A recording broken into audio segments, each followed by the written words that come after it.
Hi dear students, I'm Dr. Mashu. Welcome to my class.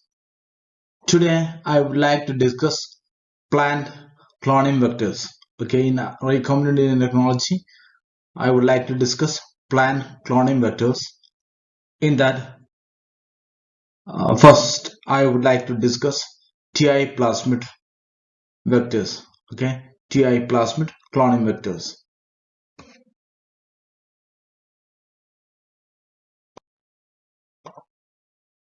First, we can have an introduction about plant cloning vectors.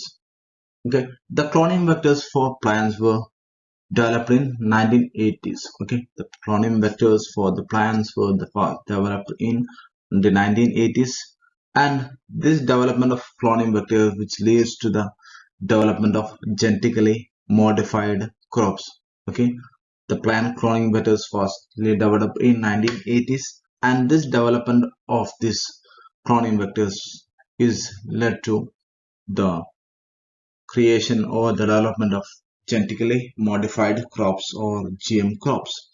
And there are three types of vector system have been used for the plants. Okay, and there are three vector system were used for the cloning in plants and which having varying degree of success. Okay, there are three type of vector system were used in plant cloning, okay, and which having varying degree of success. Okay, and the first system is the vector based on naturally occurring plasmid of agrobacterium tumefaciens. Okay, the first system is that vector based on naturally occurring plasmids of agrobacterium. Okay, in agrobacterium tumefaciens plasmid also used, and agrobacterium rhizogens plasmid were also used for the for using for the vector construction. And okay, that is the first one, vector based on naturally occurring plasmids of agrobacterium.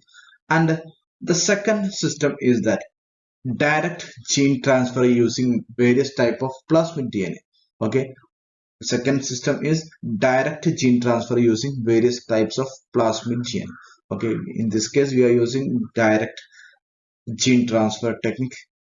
In that case we are using different types of plasmid DNA. And uh, third one is vector based on plant virus. Okay, third one is a vector based on plant virus. Okay, in this case we know there are different type of virus that will infect the plants, and we can in this third system we are using this plant viruses and the modified plant viruses which use as a vector for cloning in plants. Okay,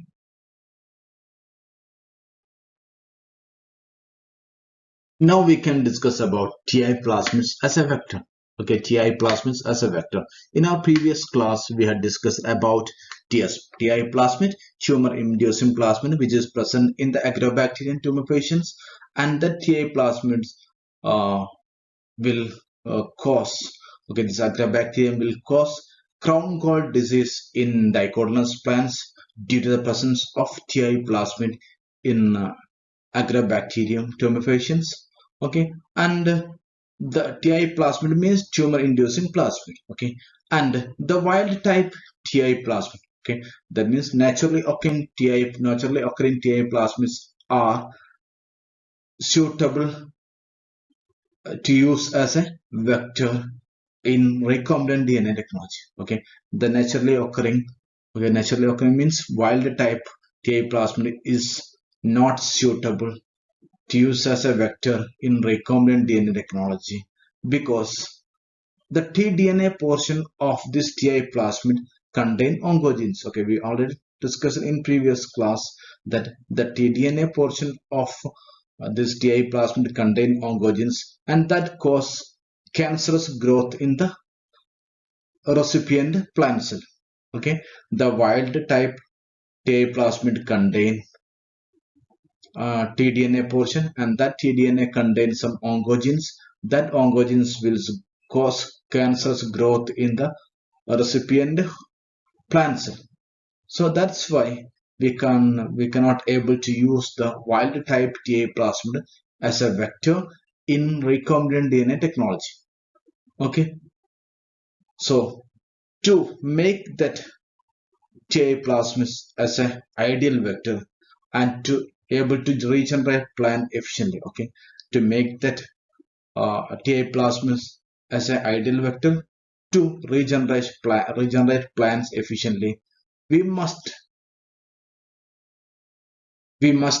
disarm this TA plasmid. Okay, we must disarm this TA plasmid. Disarm means we have to disarm by making it non-oncogenic. Okay, we already told that this TA plasmids contain oncogenic DNA genes, so we have to make this tDNA portion of this TA plasmid to non-oncogenic. That means, okay, we have to make this TA plasmid into disarmed, that means non-oncogenic. Then only we can use it as a vector in recombinant DNA technology. Okay, and how we can make this TI plasmid as a disarmed or non-oncogenic? Okay, how we can make this TI plasmid as a non-oncogenic or disarmed? Okay, disarmed. Okay, now we can see how we can make this TI plasmid as a non-oncogenic and disarmed. Okay, yeah, this will be the process of disarm the TI plasmid is achieved by deleting all its oncogenic genes. Okay, we can delete all oncogenic genes present in the tDNA portion of TI plasmid. Then it will uh, leads the formation of disarmed and non-oncogenic TI plasmid. Okay, that means we are told that wild type TI plasmid, that means naturally occurring TI plasmid, is not suitable for a to use as a vector in recombinant DNA technology because this TI plasmid tDNA region contain oncogenes. Okay, and to get a efficient regeneration, to get the efficient regeneration of plants, we have to disarm this TI plasmid by, okay, we have to disarm this TI plasmid. Okay, then how we can disarm this TI plasmid means we can delete the oncogenic genes present in the tDNA portion of this TI plasmid. Okay, we can delete the oncogenic genes present in the tDNA portion of TI plasmid. Then that plasmid will be leads to disarmed and non-oncogenic. Okay, that means this oncogene is deleted, so that plasmid does not make any harm to the plants or does not cause any cancerous growth in the plants because oncogenes are deleted. And if you are using this TI plasmid, okay, if you are using this TI plasmid as a vector, that vector TI plasmid vector should contain the following. Okay, if you are using TI plasmid for to use as a vector in recombinant DNA technology, you have to that plasmid should contain, first one is a selectable marker, contain selectable marker and an origin of replication to origin of replication allow to replicate in E. coli and it must contain right and left border sequence, and the right is the essential part, and the cloning should be, the cloning of foreign DNA should be between right and left border sequence. Okay, if you are using this TI plasmid vector that should contain a following. One is it should contain selectable marker, origin of replication, should contain right and left border, and right is the most essential, and the cloning should be between right and left border sequence of tDNA. Okay, the cloning of foreign DNA should be between the right and left border sequence of tDNA. That part only will be transferred into the host chromosome. Okay.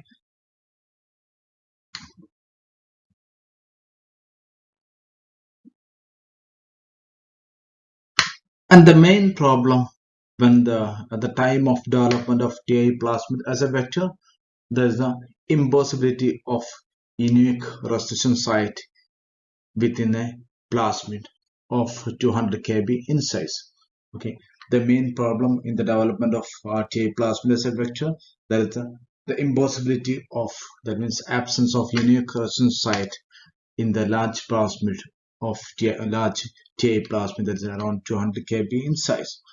Okay, the main problem of, while we are developing the TI plasmid as an ideal vector, there is the absence of or the impossibility of unique restriction site in the with a plasmid of 200 kb in size. Okay, and for that, novel strategy had to be developed for inserting new DNA into the plasmid. Okay, that means the main problem of developing this TI plasmid as a vector, the absence of or the impossibility of unique restriction site in the TI plasmid. So novel strategies had to be developed for inserting new DNA into the plasmid. Okay, there are two strategies were used to insert new DNA into the plasmid. Okay, the first one is the binary vector strategy, and the second one is the co-integration vector strategy. Okay, that means the main problem when creating TI plasmid as a vector is the absence or impossibility of the unique reference site to insert foreign DNA with a plasmid of 200 kb in size. So that novel strategy is developed to insert new DNA into the plasmid. So there are two strategies we generally use. One is binary vector strategy, and second one is the co-integration vector strategy. Okay. Now we can see what is the binary vector strategy and the co-integration vector strategy.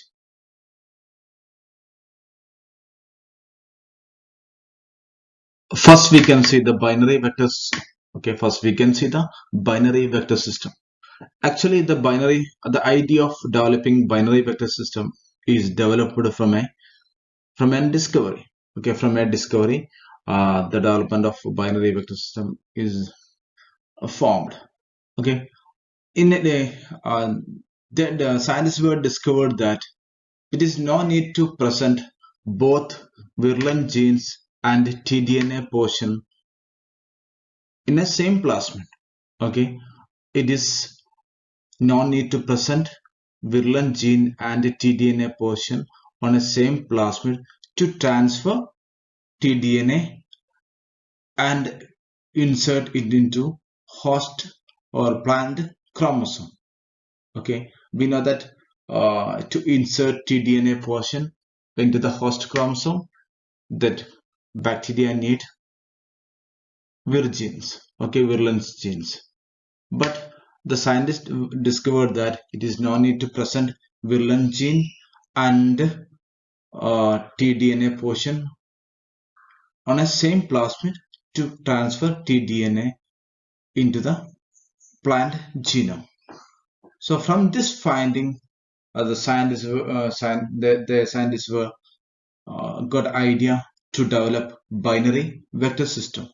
So for this binary vector system construction, they have formed two plasmids. Okay, in the binary vector system, they were using two plasmids. Okay, they were used two plasmid. In that case, two plasmids were used in the binary vector system, and the first plasmid is a wide host range small plasmid, and second one is the helper TI plasmid.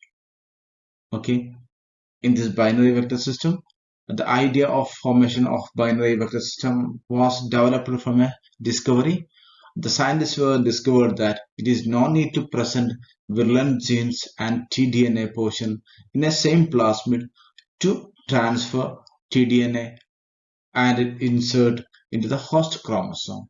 Okay, from that discovery, scientists were developed the binary vector system, and in that binary vector system, they were used two plasmid. Okay, they were used two plasmid. Okay, the first plasmid is the wide host range small plasmid, and second one the helper TI plasmid. Okay, in that case, they were used two plasmids in the binary vector system. One plasmid contains virulent gene, and another plasmid contains this tDNA portion. Okay.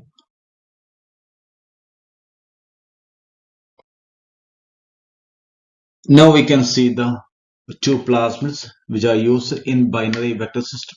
Okay, we can see the two plasmids which are present in the binary vector system. The first plasmid is the wide host range small plasmid. Okay, the first plasmid is the wide host range small plasmid. Okay, this plasmid has an origin of replication that permits the maintenance of the plasmid in a wide range of bacteria, including E. coli and agrobacterium. Okay, this wide host range plasmid having origin of replication to for the maintenance of these plasmids in a wide range of bacteria, including E. coli and agrobacterium. That means this plasmid contain the origin of replication of E. coli and agrobacterium. Okay, E. coli and agrobacterium. And this typically this plasmid contain a foreign DNA in the place of tDNA. Okay, a foreign DNA in a place of tDNA.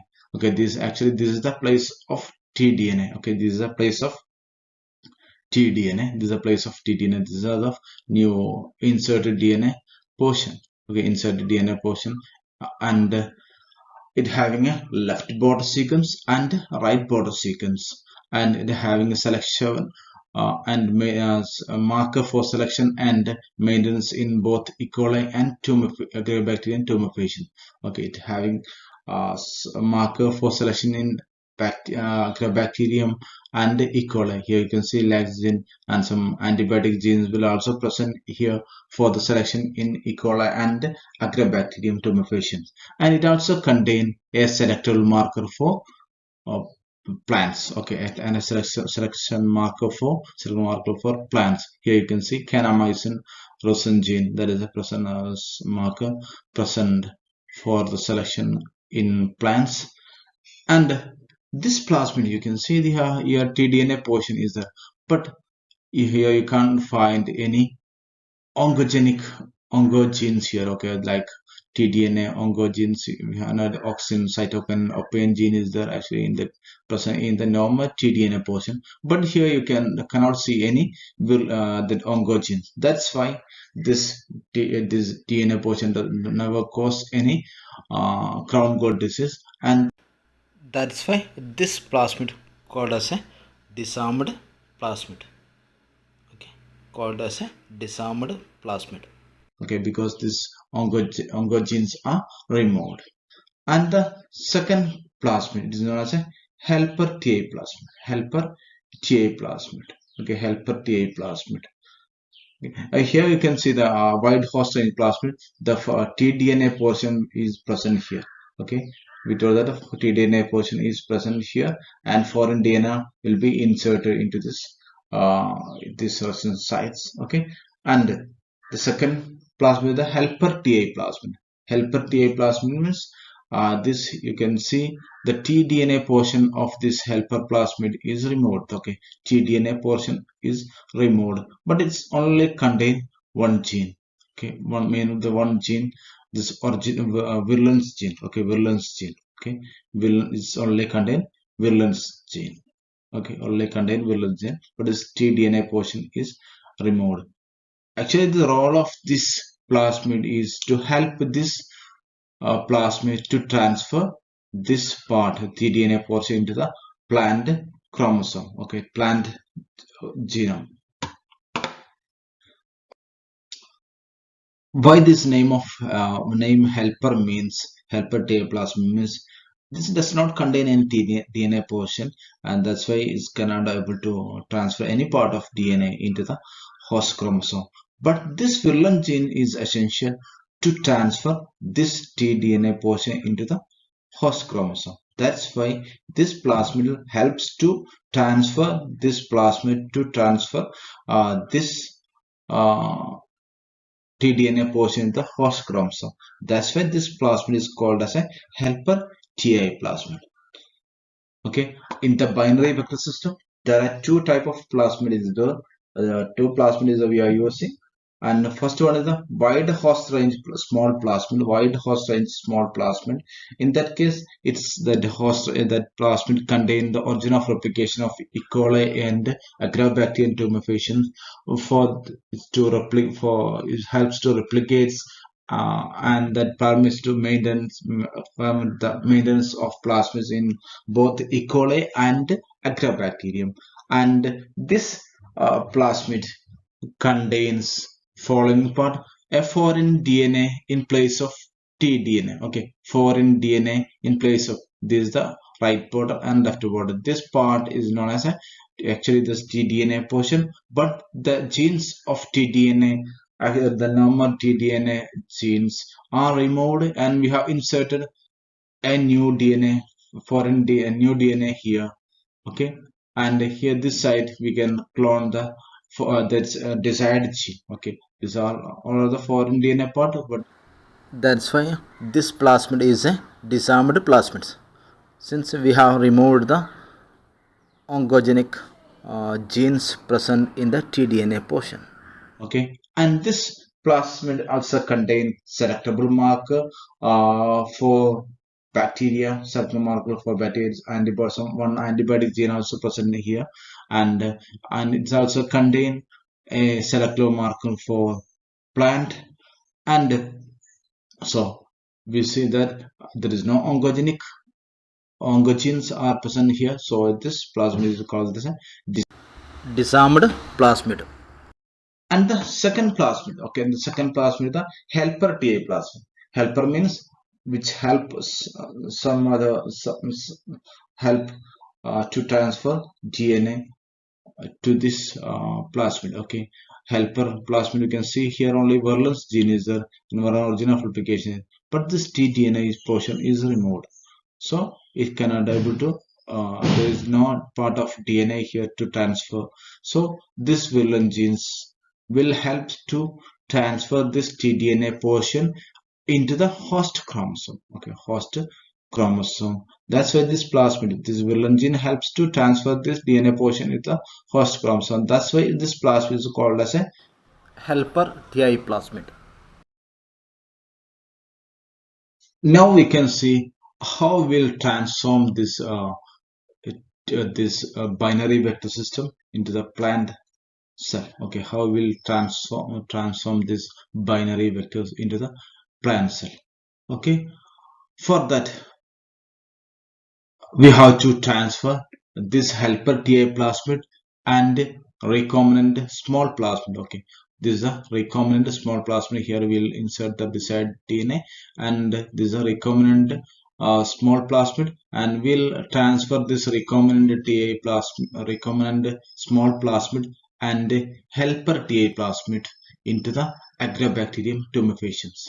Okay, agrobacterium tumefaciens, and that agrobacterium will be co-cultured with the plant cell. Okay, that agrobacterium will be co-cultured with the plant cell, and that time the helper TI plasmid present in that agrobacterium will be helper TI plasmids virulent genes present in that agrobacterium will be inactivate the transfer of this tDNA portion into the plant cell. Okay, the helper TI plasmid virulent gene present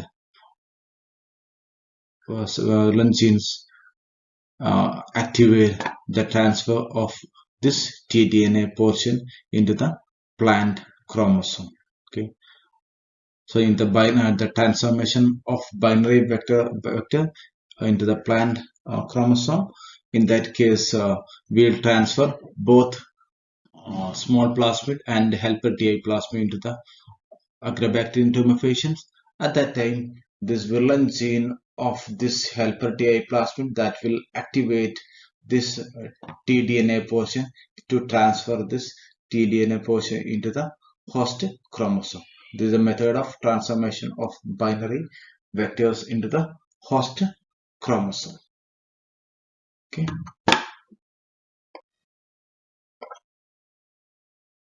Next, we can see the co-integrated vector strategy. Okay. Now we can see the co-integrated vector strategy. Okay. In this vector system, mainly there is three vectors were used. Okay. In this co-integrated vector system, three vectors were used.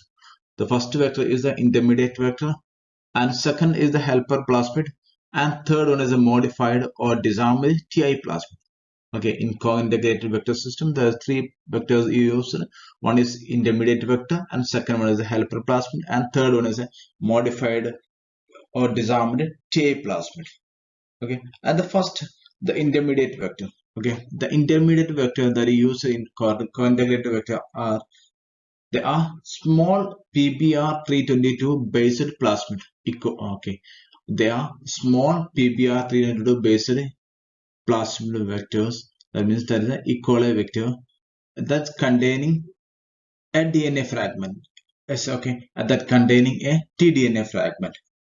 Okay, and that also contain plant selectable marker kanamycin gene and bacterial selectable marker gene, and it also contain here you can see that it's contain target DNA and it's contain origin of replication of E. coli. Okay, origin of replication of E. coli. Okay, the first in this co-integrated system, first vector is the intermediate vector. This intermediate vector are small PBr322 based plasmid vector. Okay, these are small PBr322 based plasmid vector. That means there are E. coli vectors that containing a tDNA fragment, and it has a plant selectable marker gene kanamycin and bacteria markable selectable marker gene, and it's contain the foreign DNA target DNA, and it's contain E. coli origin of replication. Okay, and the problem is that this PBr322 gene is cannot able to conjugate. Okay, cannot conjugate into the agrobacterium. Okay, this plasmid, this intermediate vector cannot able to conjugate into the agrobacterium tumefaciens. Okay, that's why there's another plasmid is a helper plasmid. Okay, helper plasmid that contain one gene as a transgene. Okay, transgene, and the mob gene, transgene and mobile gene is present in a helper plasmid. This plasmid helps to, okay, this plasmid allow the intermediate vector to conjugate into the agrobacterium for the co-integration. Okay, this helper plasmid will help this intermediate vector to conjugate to transfer through the conjugation to the agrobacterium tumefaciens. Okay, and the third plasmid is the modified TI plasmid. Okay, this third plasmid is a modified TI plasmid, and this modified TI plasmid lack both tumor producing genes and it's contain the border of the tDNA within in a agrobacterium tumefaciens. Okay, this modified TI plasmid will be present in the agrobacterium tumefaciens. Okay, this modified TI plasmid will be present in the agrobacterium tumefaciens, and this modified TI plasmid does not have tumor producing genes, but it's contain the border sequence of tDNA. Okay, it does not contain tumor producing gene, but it's contain the border sequence of tDNA. Okay, and this intermediate vector contain tDNA region, and this modified TI plasmid is also contain tDNA portion. Okay, tDNA portion. Okay, this intermediate vector also contain tDNA, post fragment, and this intermediate vector will transfer through conjugation with the help of helper plasmid into the agrobacterium. Okay, this intermediate vector will transfer through conjugation with the help of helper plasmid present in the E. coli into the agrobacterium, and there this modified TI plasmid is present. In the agrobacterium, modified TI plasmid will be present, and in agrobacterium this intermediate vector and modified TI plasmid recombine. Okay, in agrobacterium this modified TI plasmid and intermediate vector will be recombined. Okay, and the entire cloning vector become integrated into the disarmed TI plasmid to form the recombinant TI plasmid. Okay, here you can see the intermediate vector, and here you can see the disarmed TI plasmid. This intermediate vector will be integrated into the disarmed TI plasmid. Okay, this intermediate vector will be integrated into the disarmed TI plasmid vector. Okay, this integration is occurred by the homologous recombination. Okay, this integration is occurred by this intermediate vector is integrated into the disarmed TI plasmid vector, and this integration occur by the homologous recombination. Okay, this integration is occurred by the homologous recombination and through the homologous sequences. Okay, and this homologous sequences lies inside the tDNA fragment. Okay, lies inside the tDNA fragment. Here also you can see, here also homologous recombination will be occur. Okay, and this sequences this occur here, homologous recombination, and the integration will be occurs. Okay, this intermediate vector will be integrated into the disarmed TI plasmid. Okay, in the co-integrated vector system, there is three vectors were used. One is intermediate vector, and second one is helper plasmid, and third one is a modified disarmed TI plasmid. The intermediate vector are the small PBr322 based plasmid. Okay, this intermediate vectors are the PBr322 based plasmid, that is E. coli vectors that containing a fragment of tDNA. And it has a plant selectable marker, bacterial selectable marker, and it contains target gene and E. coli origin. Okay, and E. coli origin. Okay, and another one plasmid is a helper plasmid. Okay, so what is the need of this intermediate vector is that we can clone this foreign DNA in this intermediate vector. Okay, we can clone this DNA in the intermediate vector, and but if you are using disarmed TI plasmid, that will be large. Okay, disarmed TI plasmid will be large, so we can clone this foreign DNA into this PBr322. And next plasmid is a helper plasmid. What the next plasmid? The helper plasmid. This helper plasmid contains transgene and mob gene. Okay, transgene and mob gene.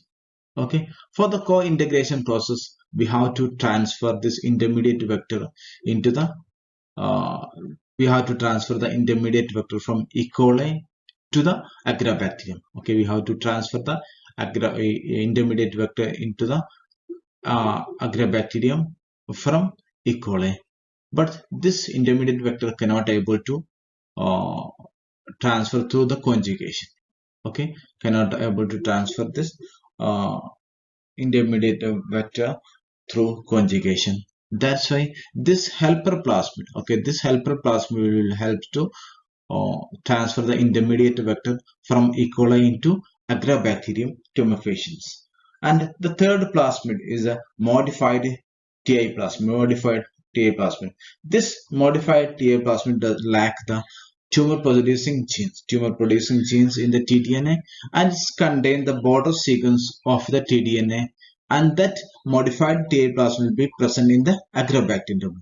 Okay, this modified TA plasmid will be present in the agrobacterium tumefaciens, and this modified TA plasmid lacks the tumor producing gene and contain the border sequence of tDNA.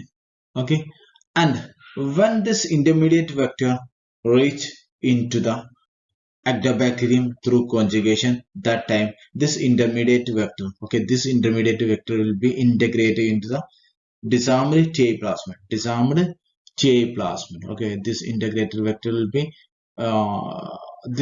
intermediate vector will be integrated into the disarmed TA plasmid vector, and this integration is occurred by homologous recombination. Okay, this integration is occurred by the homologous recombination. Okay, homologous recombination between the sequence lies in the inside the tDNA region.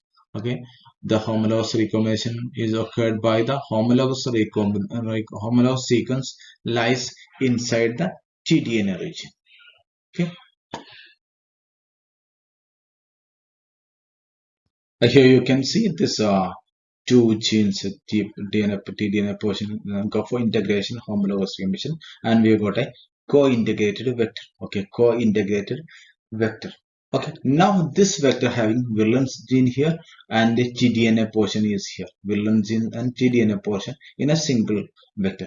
Before it was here, there's Willem's gene was here and the foreign DNA insert was in another vector. Now after integration, all are came into a single vector.